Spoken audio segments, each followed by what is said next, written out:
welcome everyone. How are y'all doing? Good, awesome. Well, thank you so much for being here at Intersections today. My name is Bridget Fagan-Reedburn. I'm the Associate Director with Interfaith Alliance of Iowa. And Intersections is our monthly luncheon here in Cedar Rapids, and we also have quite a few folks joining us online today. So today our topic is Meatpacking America, what research in churches and packing plants can teach us about immigration in our state and nation. And we are delighted to have Professor Kristy Nabhan-Warren here to tell us more. So, Kristy is the Associate Vice President of Research and is Professor in the Figge Chair of Catholic Studies at the University of Iowa. Her research focuses on U.S. Latinx Catholics in the United States. She's written many books, including her recent publication that we're excited to hear more about, Meatpacking America, How Migration, Work, and Faith Unite and Divide the Heartland. And she has much more on her bio that you all can look at online. So Kristy's going to speak for about 25 to 30 minutes, and then we'll open it up for question and answer. If you do have a question, raise your hand. I will bring that around to you. And for folks online, feel free to put it in the chat and we'll get your questions answered as well. So I will hand it over to Kristy and let's welcome her.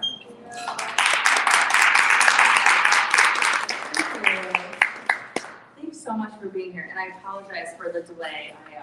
I'm a fairly recent convert to Macintosh, and I always forget that they need extra special plugins and stuff. It's very annoying. So, well, thanks so much for joining. I always bring this as a prop, but I rarely follow them. It's sort of a security blanket, but I'm really not going to read from them. So, I've been giving a lot of talks since the book came out to very different audiences, and I have to say this is my favorite kind of venue with like just folks who come out, and I'm just really grateful you're here today, and that you braved the cold because it's freezing outside.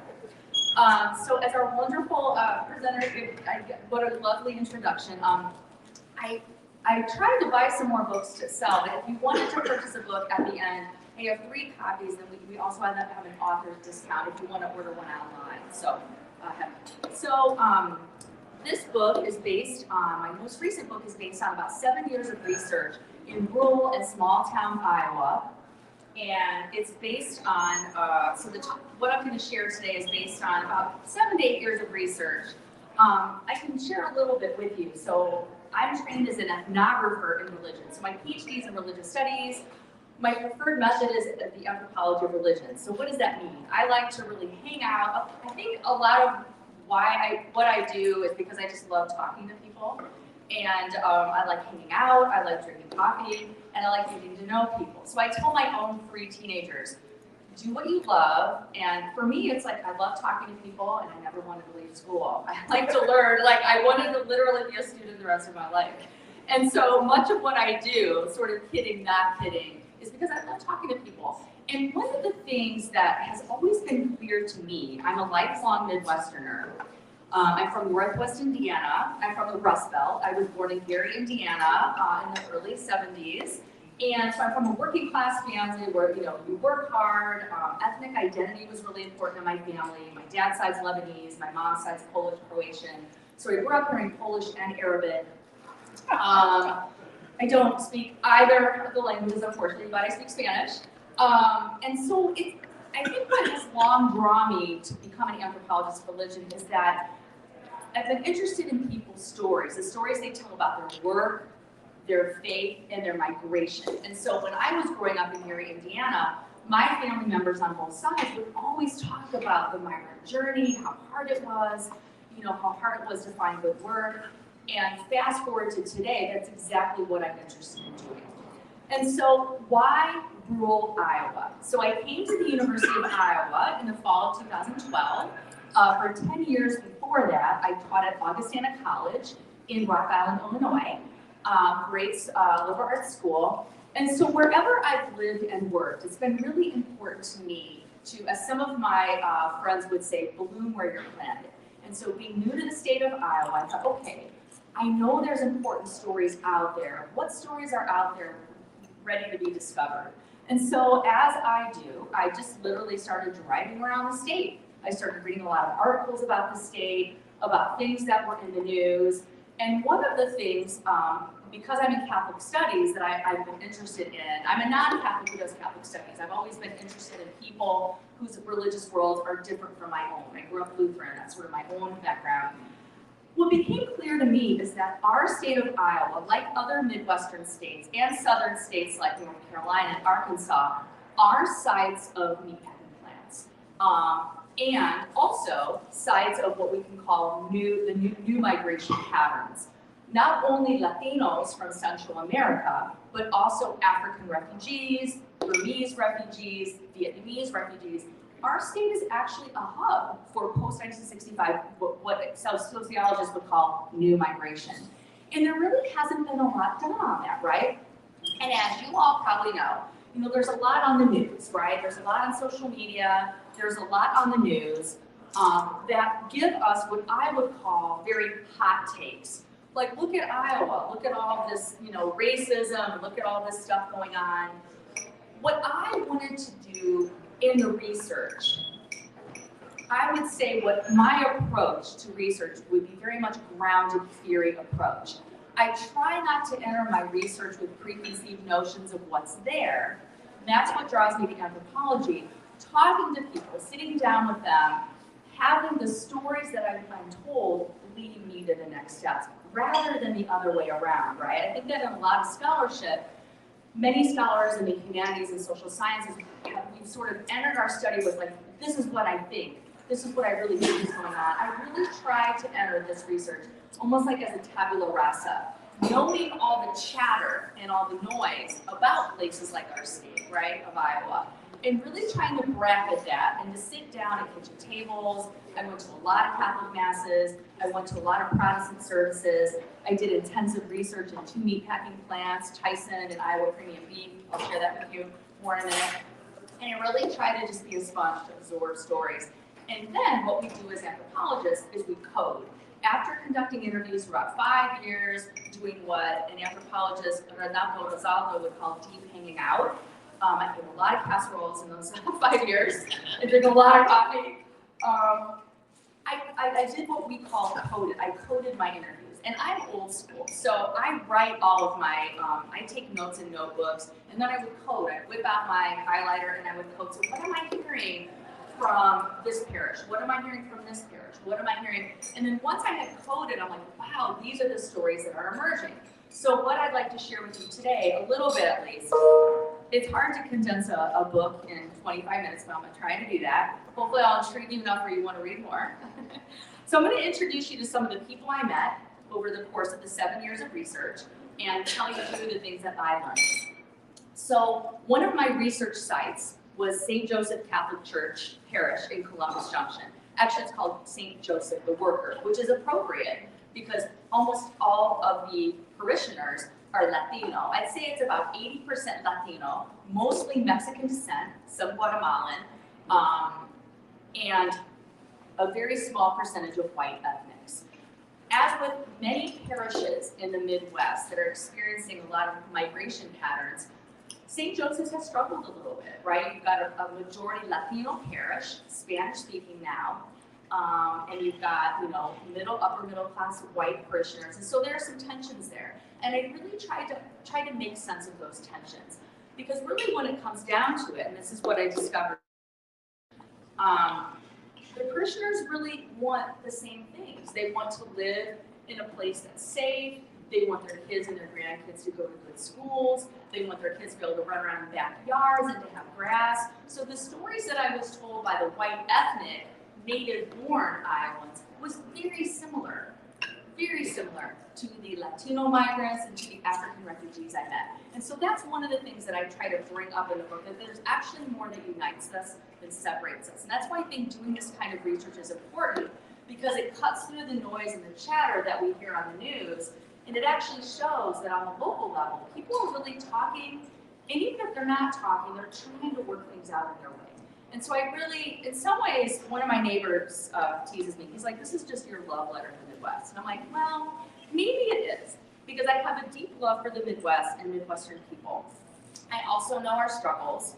I know where I'm from. There's a lot of racism in Gary, Indiana, where I'm from, and I hear from my ethnic relatives things, and I'm like, wait a minute, let's step back and process this. So I wrote this because it comes from a deep-seated interest of mine. So this is one of the parishes that I did a lot of research in.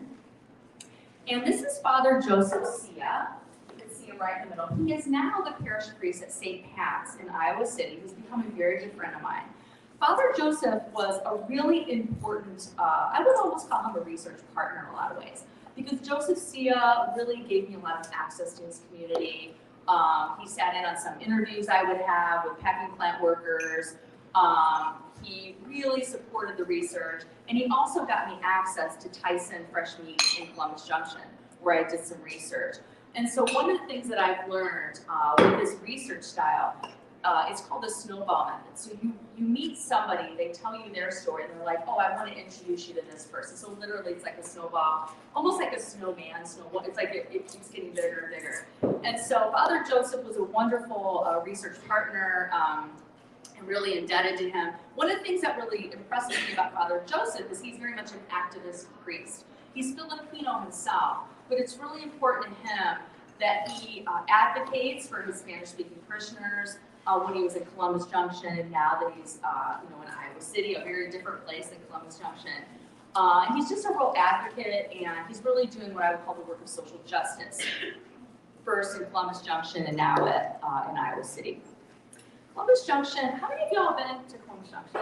Yeah, great food there. I don't know if you've ever had food there. They've got the bridge, the swinging bridge, which I find it to be frightening, but I've been over a few times. I don't know, it's a little scary, but one of the things that always draw me to Catholicism as an outsider to the faith is the beauty of the faith, and especially Latino Catholicism. So every December 12th, there's a celebration to the Virgin Guadalupe called 12 de Diciembre. And so it's just beautiful celebration and testimonials of faith. And I grew to really care deeply about the parishioners in this parish. I got to know them over many years. The vast majority of Latinos who go to St. Joseph work at the hog processing plant in Columbus Junction. Have any of y'all ever been inside the processing plant? You have. How was it? What thoughts? Terrifying. I was one in Waterloo, and I was in the hog kill. The hog kill. And I was working for United States Senator to find out about. Wow, what did you find out? The 70s. Oh my gosh. I found people who had been up to their knees Yeah. in animal material for Yeah. 40 years. Yes. Tell me your name again. Tell me. Connie Birmingham. Connie? Okay. Connie in the audience, those of you watching, has an experience as an observer going through the Waterloo processing plant. We know now after COVID-19 that we had a lot of trouble, I think, for some of the things that they did. They're really disgusting places. And one of the things that was really important to me writing this book was to really to let my reader know that how horrific these places are. And it's a real goal of mine as a writer and as a researcher to get empathy, right? And so my goal is that after you've read my books or my articles, that it will get the readers thinking more deeply about their own privilege, right, our privilege, and what we can do, right, to, I don't know, to help with some policies or even to get to know our neighbors more. And so a couple of the chapters in Meatpacking America are very graphic, and I might read, if it's okay. I always give trigger warnings when I know we're eating, maybe I shouldn't today. But I want to bring the reader into this world, right, of blood, of flesh, of eyeballs, of offal, the waste products, right? Also a vegetarian. I've been a vegetarian for about 30 years, and so this is the most challenging research I think I've ever done. And I really entered into the project, not being anti-meat, but really wanting to understand big CAFOs, right, the confined animal feeding operations. So I really wanted the reader to bring them inside this world and to also introduce them to some of the people I met.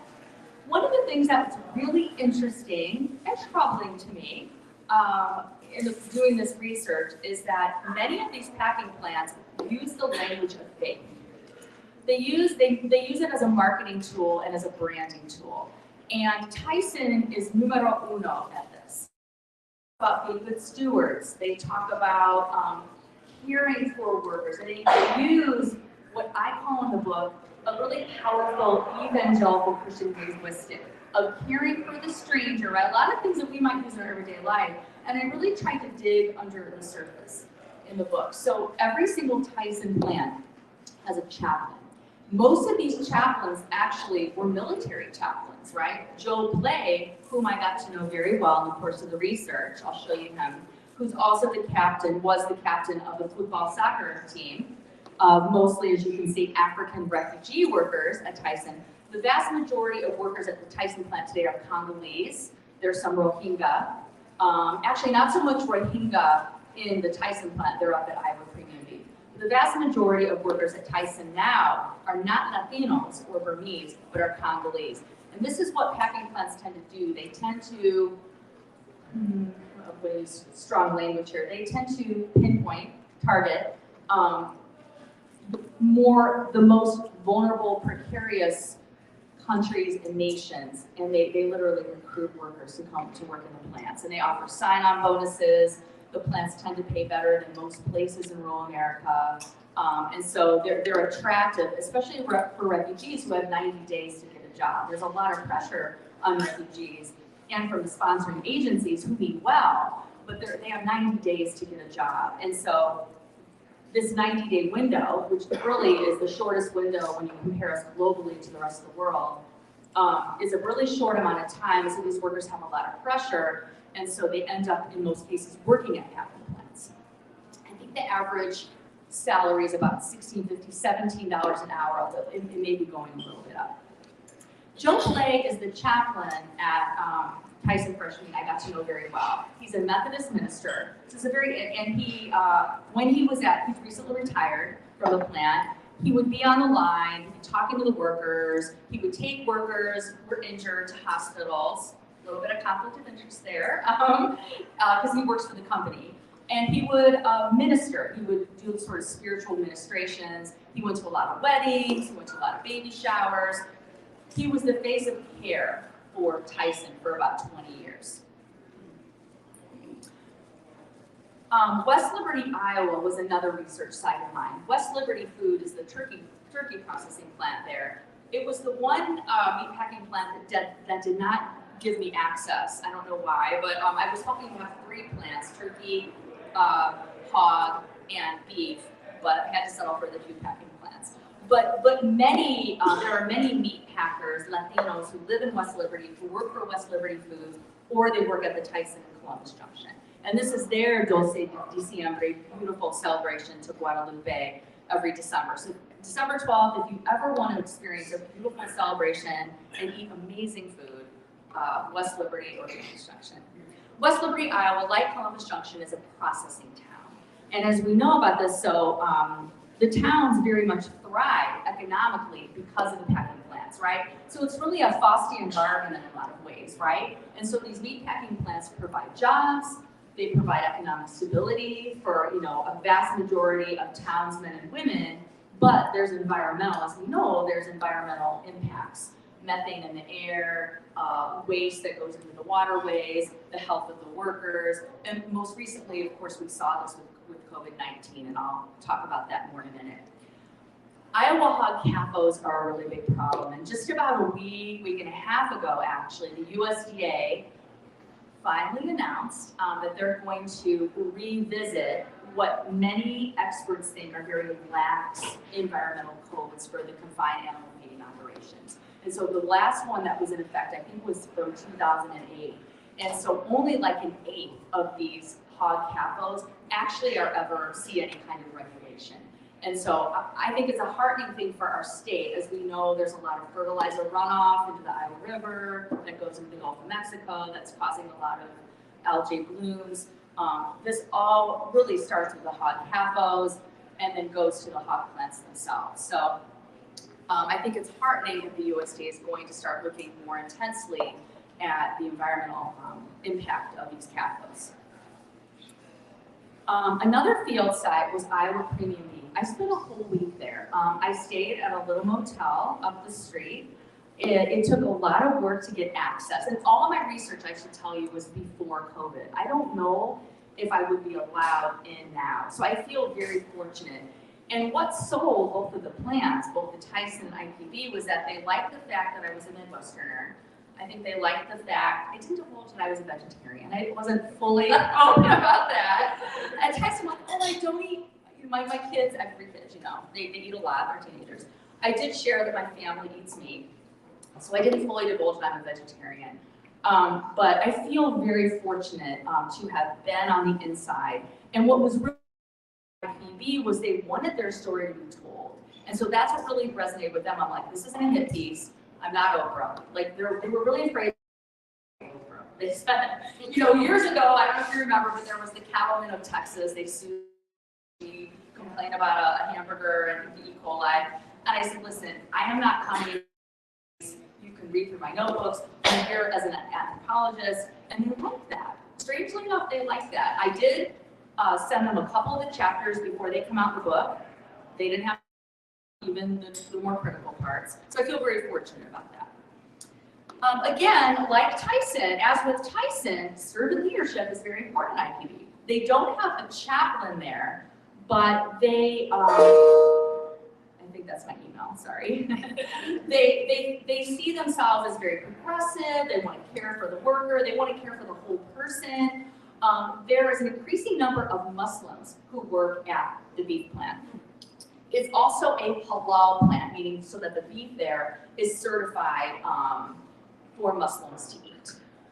And so one of the things that was really intriguing to me at IPV was that in the women's break room, as with the men's break room, I didn't go into the men's restroom, don't worry, but I was in the women's restroom, and Muslim women had crafted an area with a kind of like a semicircle shower curtain. And during the call to prayer, which is 5 times a day, usually during their shift it would be 2 times, sometimes 3, they had their prayer rugs hanging up. They would perform ablutions at the sink, so they'd wash their hands, wash their face, and I observed, chat with them a little bit afterward.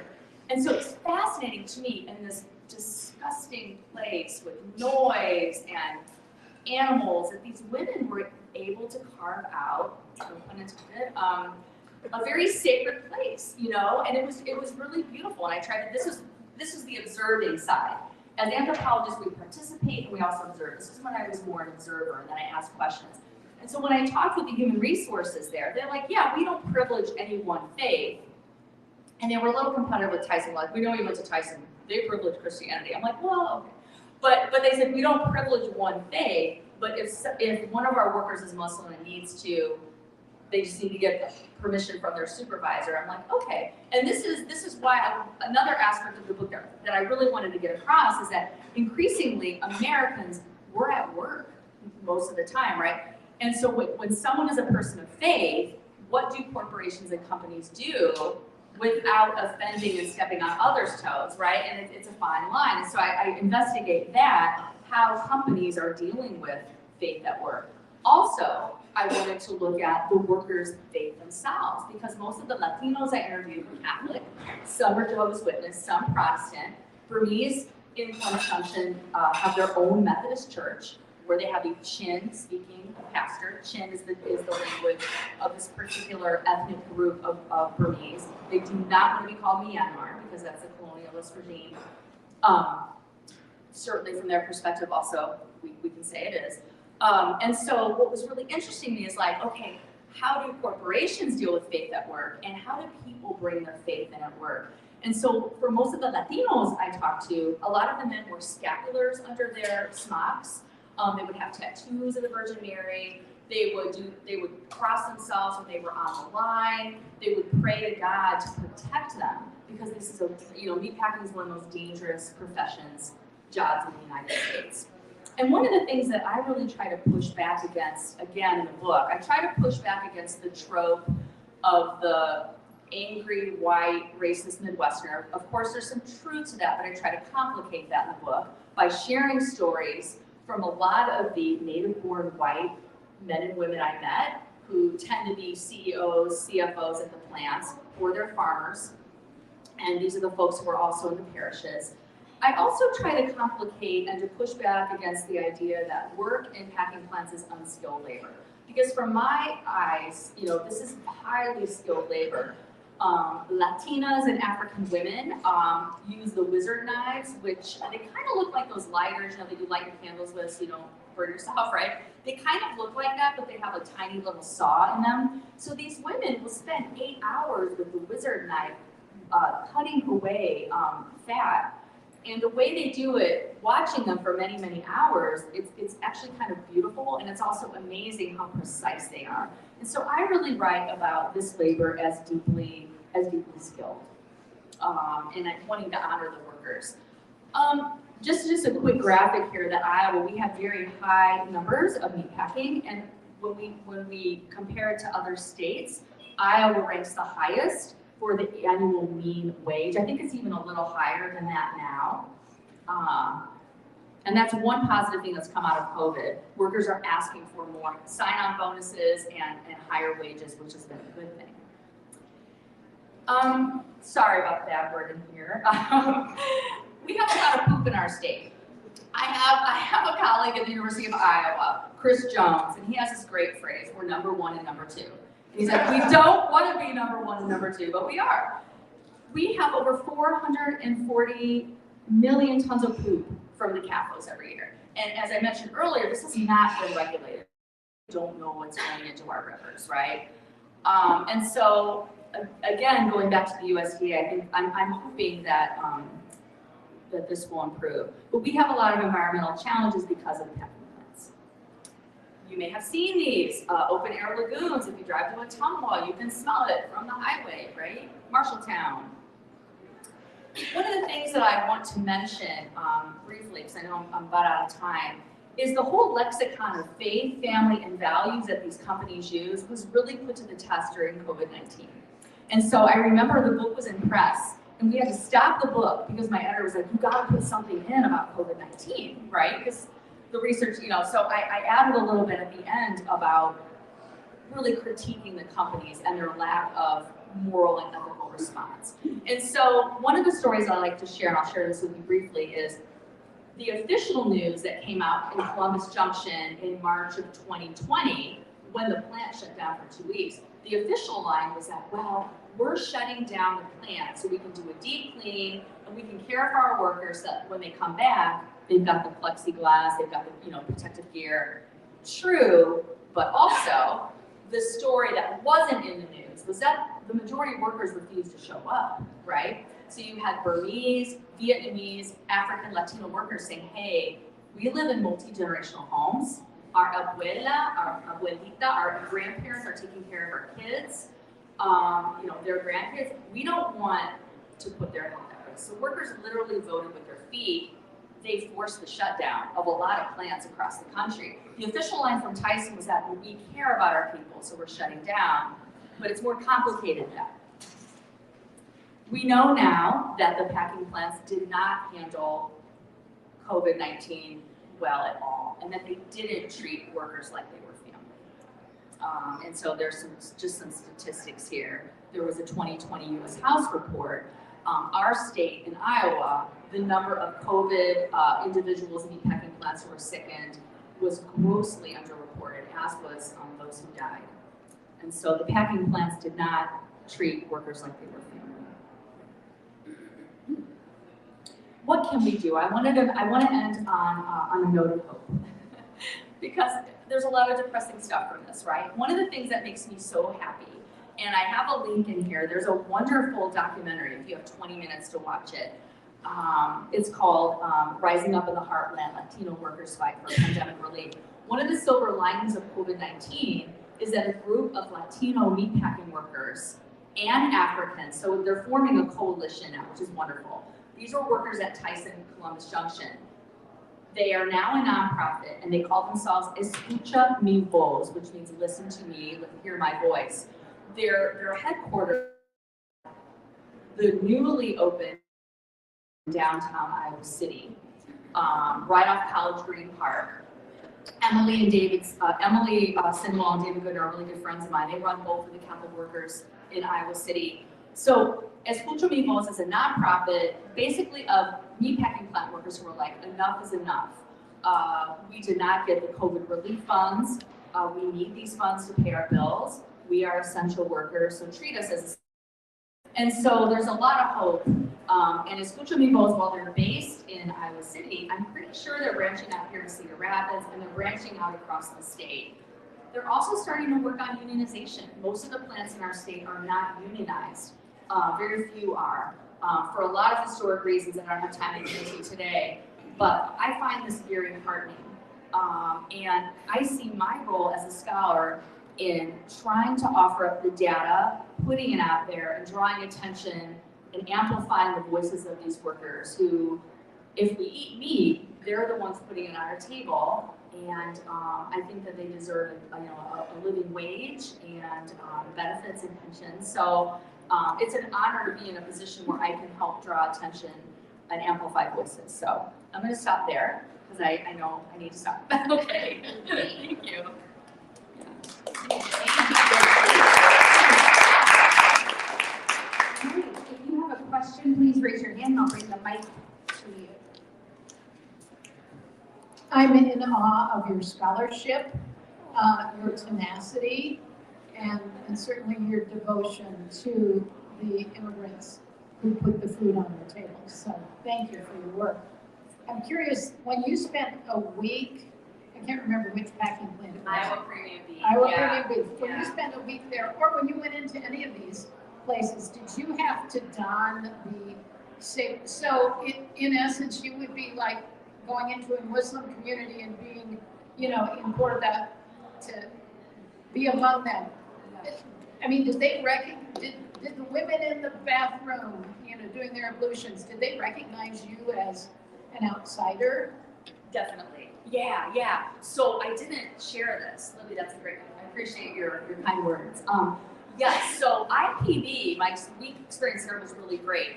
The only thing I wasn't allowed to do was to actually cut into the meat, which I was actually disappointed because I really, as someone who studied embodiment, I really wanted to feel that and to be able to describe that in the book. But I basically was considered a new hire. And so I went through the orientation. In a couple of the chapters in the book I detail, I actually stay in touch with a couple and become friends. I had to don the white hard hat, the smock. I actually have a picture somewhere. It wasn't in this PowerPoint of me in my outfit, but yeah. And so I was given a lot of access. And so unlike everyone else though, in our new orientation group who was assigned, I was kind of a floater. But where I feel very fortunate is that I was able to see the whole layout. I was able to go to the intake barn and to meet with the handlers of the animals. I was able to be in what's called a hot box, which I have a short essay coming out in my book soon about sort of the horror of that, being and seeing the killing with the captive gun, the pistol. But I felt like it was important to see that and to write about that. So, I was able to literally be in every different facet. I have to show up at 5 a.m. and Mike Gager, who was the manager of the hot side. I always kind of joke about it. I don't smoke, but I feel like I smoked like 10 packs of cigarettes that week because I hung out with Mike and we'd go out for smoke breaks and be like, oh my gosh. And then he'd show me the hot side and he took me through and I will tell you, if you eat beef from there, it is an incredibly clean. I try to say that, no, it's very clean. It's incredibly sanitary. They do E. coli checks constantly. But the Muslim women did recognize, I definitely was seen as an outsider. And I told people, I'm a professor at Iowa. They're like, oh, you don't act like a professor. I'm like, that's good, right? I don't know. But, and so basically when I was in the bathroom, the women, I just said, hey, and they were very willing to talk with me. And I'm really glad you mentioned that because that's the interesting thing about this methodology. You observe, you participate, but I'm never completely an insider. And I think just like understanding the limitations of any research, right? But they were very gracious in sharing with me the importance of prayer, and it was really beautiful. I felt that was a wonderful, and that was an unplanned thing. When I was just getting a tour, I did not think I would meet Muslim women. And so that's what I love about doing anthropology is like you never know what's going to happen, and I like that. So yeah, thanks.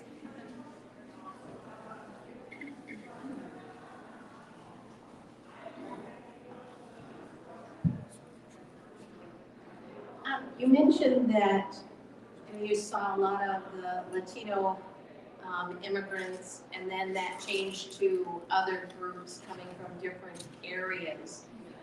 So do the original immigrants then grow out of this kind of work and into other things? And so is there a pathway for them to do that?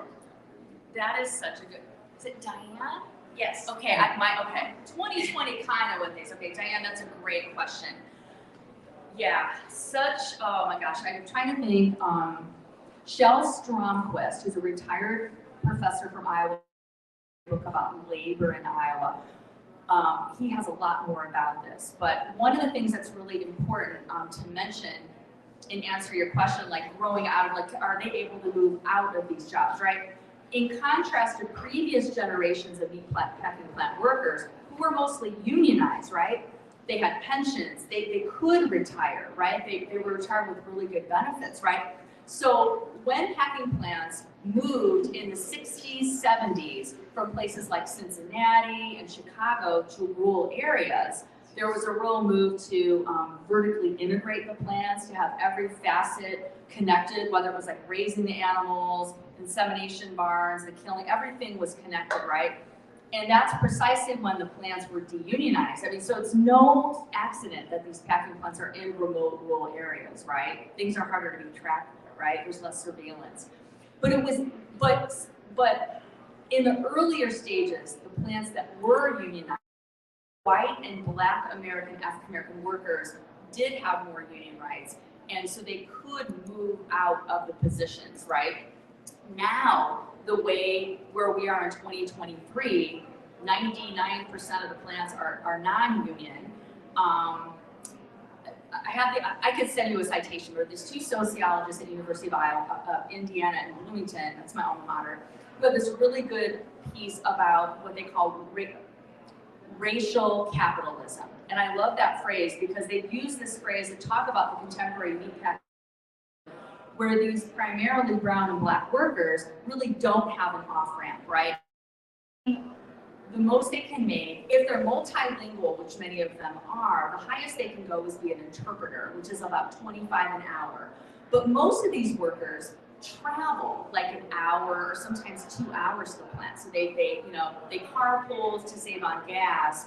But your question is such an important one because it's harder to find an off-ramp now, right? These workers are considered essential workers, yet they're not given the benefits like, union benefits, which workers, in some ways, again, I think COVID-19 was a silver lining because it was really a tipping point for a lot of these workers saying, wait a minute, we need benefits, we need pensions, we need better insurance. Yeah, it's a great question. So we'll see what happens in the news. I'm hopeful what's going to happen. So, yeah. Other questions? I'm just wondering, I mean, Iowa's controlled by Big Ag. And what can we do about that? I mean, like you, I'm a vegetarian. I think one thing to do is to quit eating meat. But most people aren't willing to do that. So, really, it seems like we're caught. Because I don't know if these workers would vote for Democrats. Because, if they think they're taking their jobs away from them, they might tend to trust Republicans more because the Republicans want the meat, they want the big ag, it's big ag, they don't care about the environment. So. Charles, yeah. Yeah, I don't even sigh. Yeah. A question that's been asked me a lot too is like, and I want to get across that all the workers I talk to are really, they don't want us to feel sorry for them. They want empathy, but not sympathy. They're really proud of the work they do, but none of them want their kids or grandkids to work in a packing plant. Only, as several told me, only if they're in the clean side of the plant as like administrators, where it smells like Febreze. It doesn't smell like intestines. You know what I mean? Not to be, yeah. I was mindful of the fact that everyone had eaten from reading that selection. I think for me, when I read the report the other day about the USDA finally being willing to revisit the '08 CAFO, but you're right, the CAFOs tend to be owned by a very small group of people like Brestover. And the Latino vote is increasingly going Republican because of the white promise, because of this sort of like idea that it's the party, it's the white party, and that you're embraced by the white party. So there's been a lot of really great sociological literature lately, and we've got a sociologist in the room here about whiteness and how whiteness resonates with immigrants, right? I was surprised when I was in Columbus Junction and saw as many Trump signs as I did in Latino jars. I assumed that they would be for Clinton.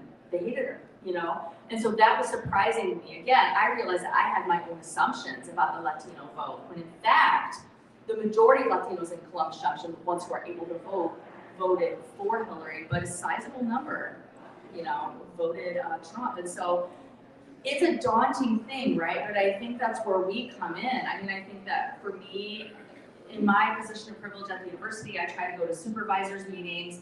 I was a vocal supporter of essential workers meatpacking plan. So I would go and translate as a translator. So I would speak in Spanish or English, and I would talk about how important it is for these workers to get their checks. But I do feel like it's just a drop in the bucket. But I feel like the more drops we put in, the better. And Johnson County was the first county to pass to issue checks to workers like meatpacking plant workers and West Liberty. So all these, then it was a domino effect. You know, I think raising awareness, doing what we can, I mean, getting awareness about, but you're right, it is daunting. I don't have the answers, but for me, it's like the drops that I'm putting in the bucket, I have to believe that that's something. And we have to start local. For me, it's like, if I think about all the national problems, it's depressing, even the local, but I feel like, well, if I could start local and work with the Latinos and refugees locally and try to build that from there. That's been my MO. But I don't have the answers. Daryl,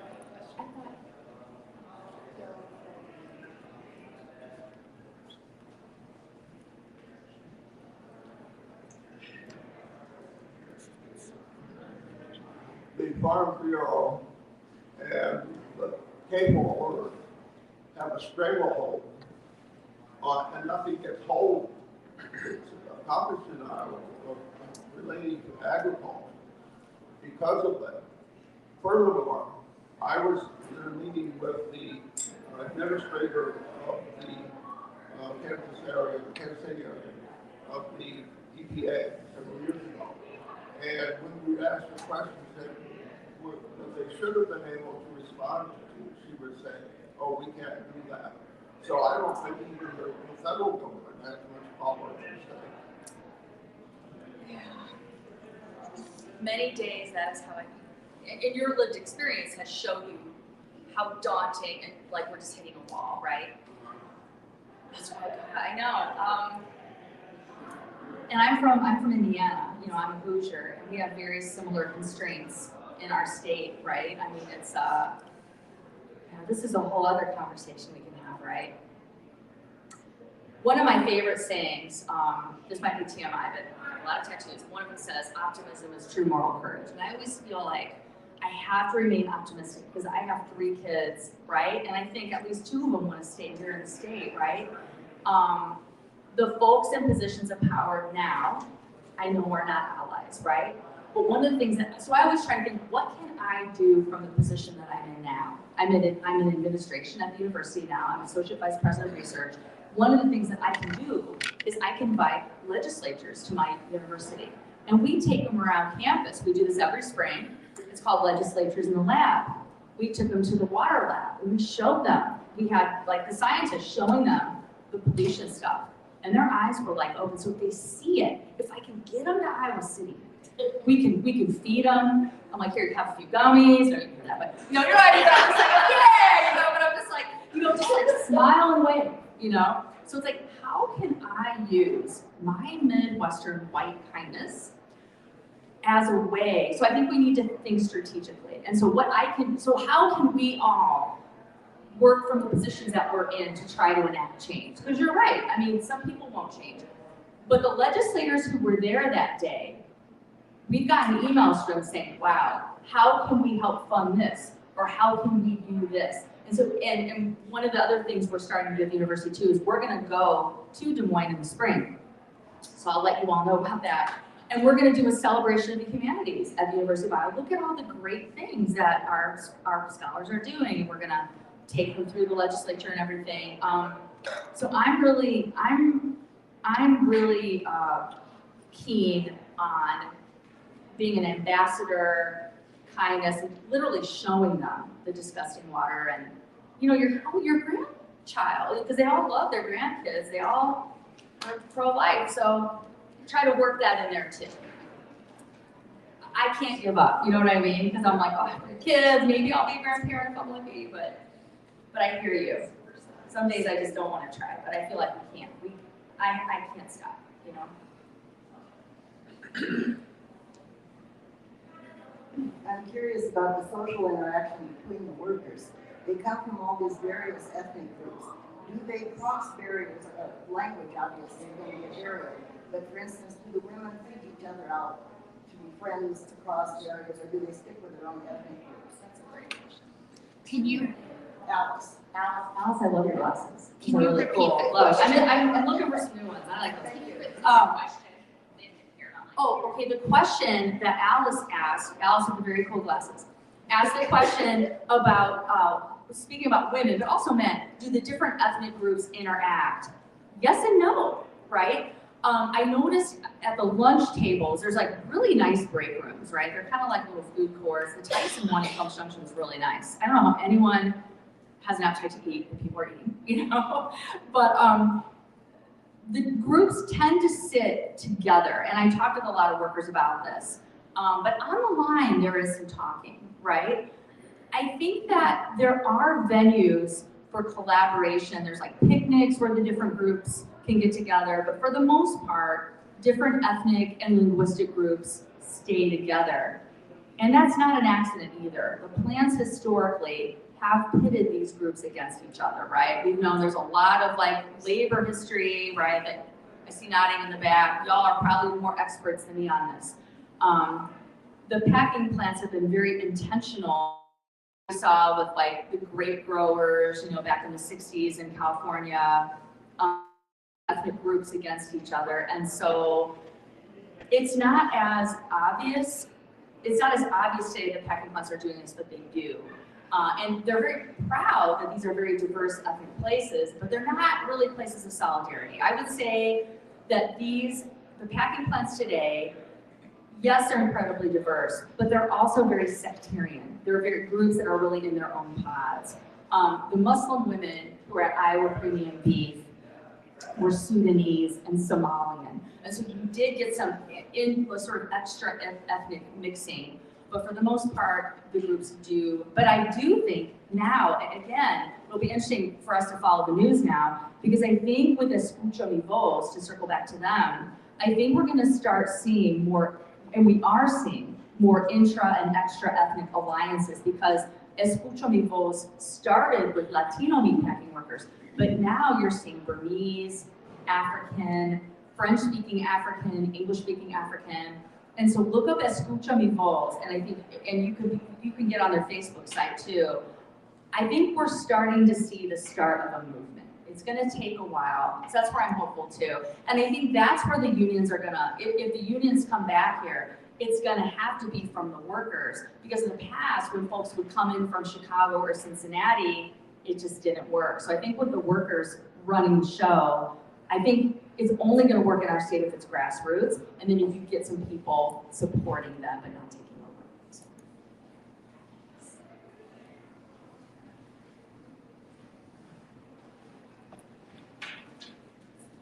Is there any data on the offspring of the meatpacking workers?